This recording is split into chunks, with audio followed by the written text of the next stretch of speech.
The future of work, the future of productivity, the future of innovation and imagination, the future, again, of work began with the emergence of wireless communication technology. The most astonishing aspect of wireless communication technology, of course, is the fact that it is wireless. For the first time in history, human beings were no longer tethered like an umbilical cord to one particular office setting. We were essentially liberated to gallivant across the planet, remaining connected, remaining in touch, remaining productive without the tyranny of a 100-year-old office model. This is and has been game-changing, and increasing amounts of remote workers all over the world can testify to the quality of life transformation that ensues when you can work when you want, when you can work from where you want, and when you can work how you want. Remote work, again, is about changing the way that we produce, changing the way that we connect, changing the way that we imagineer, and changing the way that we labor. Now, recent global events, advances in technology, and shifts in culture are going to deepen the capacity of remote work to change the world. More and more people are going to cut the cord and start working remotely. And my friends from Running Remote have turned me on to the incredible economic opportunities that are going to be potentiated on the back of this innovation revolution that's going to change the nature of work. Now, I've always said that the master in the art of living cannot tell the difference between his work and his play. But this has been difficult when tied to dreary and drab office environments. Life by the clock or life by someone else's clock has been oppressive to creatives around the world. But when you can work from wherever you want, when you can be connected, when you can be productive, when you can be in touch from anywhere on the planet, you are free to craft your stage, to craft your ideal office setting, to imagineer the ultimate environment from which you can produce and which you can innovate. This is the future of work, and it is here, and it is spreading across the planet. So my recommendation is become excited, become an optimist, become a remote worker, embrace the unique opportunity that we have in history to leverage these technologies that, as Arthur C. Clarke said, any sufficiently advanced technology is indistinguishable from magic. And these wireless technologies, like magic, are liberating workers as never before to become infinitely creative remote workers from anywhere they want. It's a revolution. It's amazing. Check it out.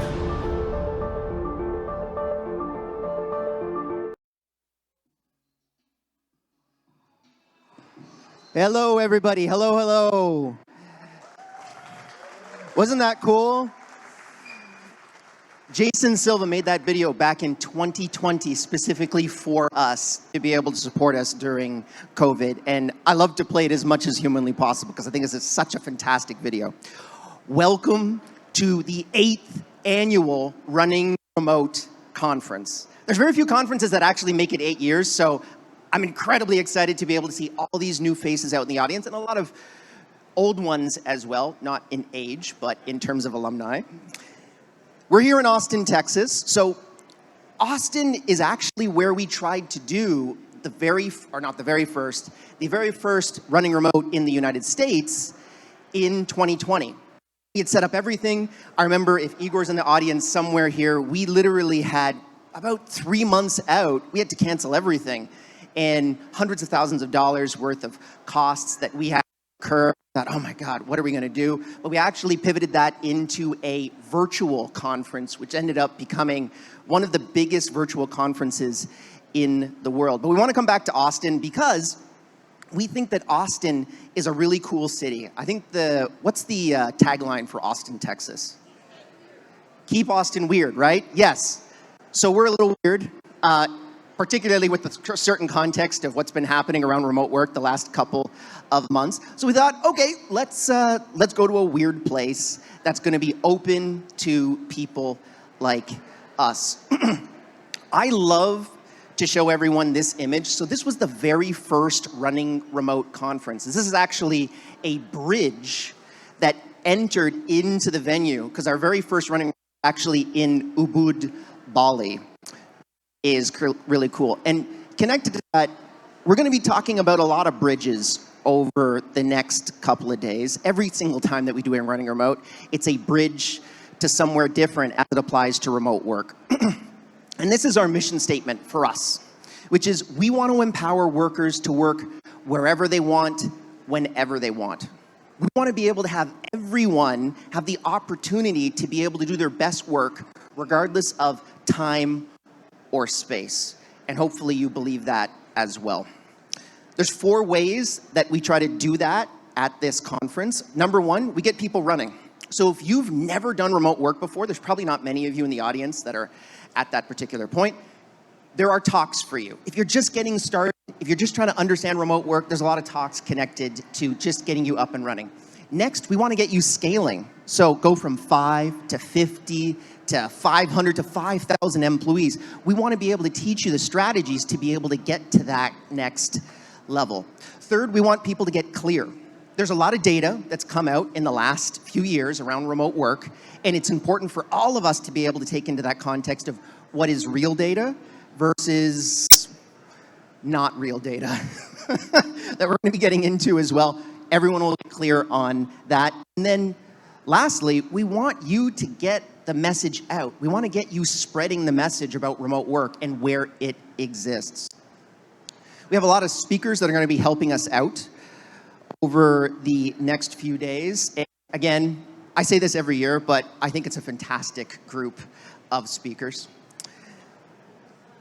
We can't do this without sponsors. Sponsors are what run this event. And every single year, we have a fantastic group of sponsors. Time Doctor, I know a little bit about Time Doctor because that is my day job, but they're the founding partner of Running Remote. You got to go check out the booth. We've got a huge venue there. If you just want to kind of go and hang out, that's there for you. Tulsa Remote, they literally will pay you $10,000 to move to Tulsa. If you want to go and check them out, their booth is over there as well. And Payoneer, an EOR that has been with us for years and years and years. If you want to do remote payroll, go check out Payoneer. Also, I want to be able to shout out as well all of our exhibitors. We've had so many fantastic exhibitors that have popped up this year, and it's really cool because a lot of these companies are doing new and innovative things when it applies to remote work, so go and check them out as well. Lastly, I want to talk about the community. Is anyone here a part of the Running Remote community? Yes. So if you have a pin, Kasia, do you have the little pins? Can you run up here and give me one? If you see someone with a little tiny pin, like this, they're part of the Running Remote community. So go up and talk to them. And this is literally the most cost-effective way for, number one, you to be able to attend the Running Remote conference. But then also, if you want a community that's going to be there 365 days per year, asking and answering questions about remote work, this is the community that you want to be a part of. And Kasia is fantastic. If she lets you in, it's a really, really fun group. Also, too, all of our talks are in the Running Remote community. So I think we have almost 300 at this point. And if you want just a massive data dump and you want to spend the next 2 weeks just watching conference talks, you can do it in the Running Remote community as well. Lastly, I want to talk about something that is, well, it's probably not something that I should talk about, but this is my conference and I can do whatever I want, so I've decided I'm going to talk about it. I've spoken to a lot of you, a lot of the speakers, talking about how we don't want to politicize remote work. And unfortunately, I think that we've allowed remote work, which is in my opinion, the greatest business revolution of our time, to become politicized. So when you look at this, as a community, it's really important for us to be able to understand that instead of talking about the partisan debate, we should be talking about practical collaboration when it comes to remote work. And as a community, I feel that we have the responsibility and the power to actually change that. But we can't begin this discussion without actually addressing the elephant, or in this case, the billionaire in the room. Productivity issue, but it's also a moral issue. People should get off the moral high horse with the work from home, because they're asking everyone else to not work from home while they do. Now, love or hate Elon, he's completely wrong on this one. Remote work is not morally wrong. But fundamentally, we have to really kind of understand, where are we going here with this? I am unapologetically Canadian. I come from the, thank you very much. I'm your friendly, great, amazing, fantastic 51st state. That was my best Trump impression, by the way. I hope that that was good for everybody. I practiced it for like 3 minutes in the mirror. So, if you'll allow me, please don't deport me. I want to be able to share some neighborly advice with my American friends in the room today. This is nuts.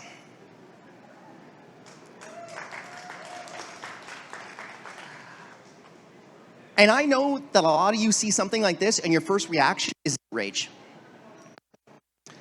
When I saw this, I wasn't shocked. I was just disappointed. Much like my 4-year-old when she writes on the floor. This is the first time that a country has ever mandated a return to office policy. This is the first ever time in the United States. I had a little bit of fun with ChatGPT about 3 or 4 days ago, and I asked ChatGPT, what would happen if Elon Musk and President Trump brought me back to the office? And this is what it thought it was. It's pretty bang on, huh? It's amazing. This one is even wilder. ChatGPT didn't quite get the whip right, kind of out there. But here's the thing.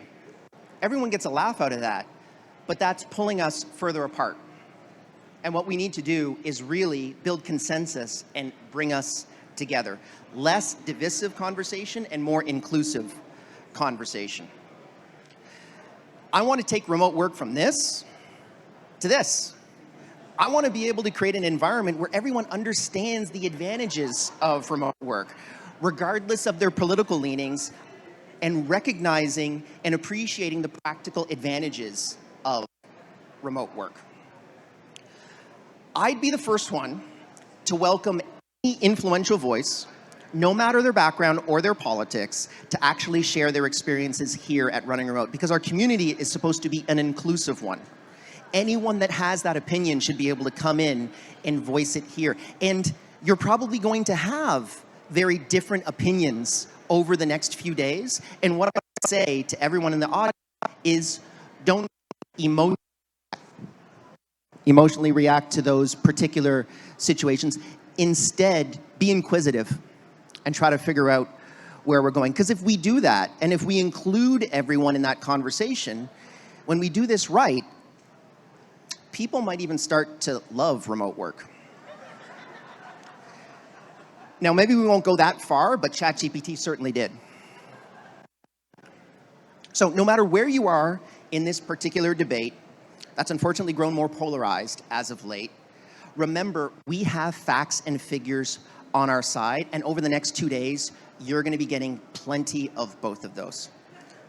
So thank you very much. Have a fantastic conference, and I'll see you around.